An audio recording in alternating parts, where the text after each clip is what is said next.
جب بھی آپ ڈاکٹر کا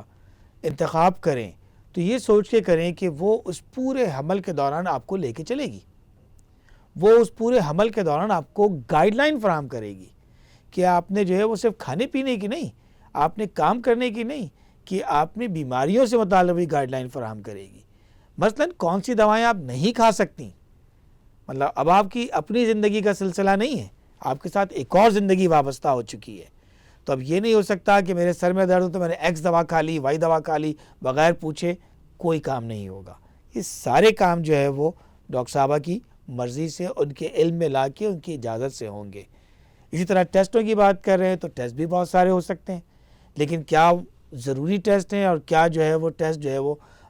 بعد میں کیے جا سکتے ہیں، کون سے ٹیسٹ پرائرٹی ہیں، یہ ساری چیزیں ڈیسائیڈ کرنا اس جو ہے وہ گائنیکولوجسٹ یا آبسٹیشن کا کام ہے، جو امراض زچہ بچہ کی ماہر ڈاکٹر ہے یا کم از کم ماہر لیڈی ہیلتھ وزٹر ہے، جس کے پاس تجربہ موجود ہے۔ مثلاً اگر آپ کے خاندان میں اللہ نہ کرے کوئی اس قسم کی بیماریاں ہیں جس کو کنجنائٹل انوملی کہتے ہیں، کہ جو بچوں کے اندر خرابیاں ہوتی ہیں، کہ مثلاً ان کے دل کے مسائل ہیں، ان کے دماغ کے مسائل ہیں، ان کے کوئی ہاتھ پاؤں کے مسائل ہیں، ان کے کوئی اور مسائل ہیں، تو وہ آپ اپنی ڈاکٹر سے اس کو ڈسکس کریں گے کہ میری فیملی میں یہ چل رہا ہے، میری سائڈ سے یعنی خاتون کی سائڈ سے اور اس کے شوہر کی سائڈ سے،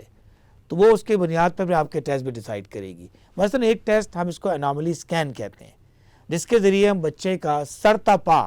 سر سے لے کے پاؤں تک الٹرا ساؤنڈ کے ذریعے جائزہ لیتے ہیں کہ اس کی ریڑھ کی ہڈی کیسی ہے،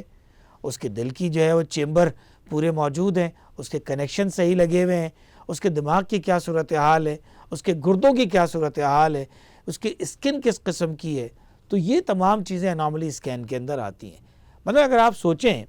کہ آپ کو یہ علم ہو، اللہ نہ کرے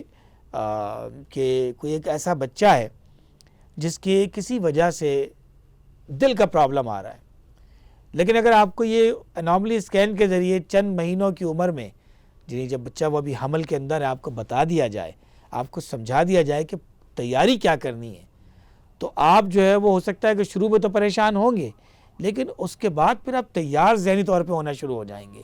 آپ کو پتہ ہوگا کہ اگر میرے بچے کے دل کے اندر مسائل ہیں تو مجھے اسپتال پھر جو ہے وہ میرا گلی محلے کا اسپتال نہیں ہو سکتا، پھر مجھے کسی بڑے اسپتال سے رابطہ کرنا ہے، پھر مجھے دل کے ڈاکٹر سے بھی مشورہ کرنا ہے، تو وہ تمام یہ آپ کی جو ڈاکٹر ہوگی آبسٹریشن، جو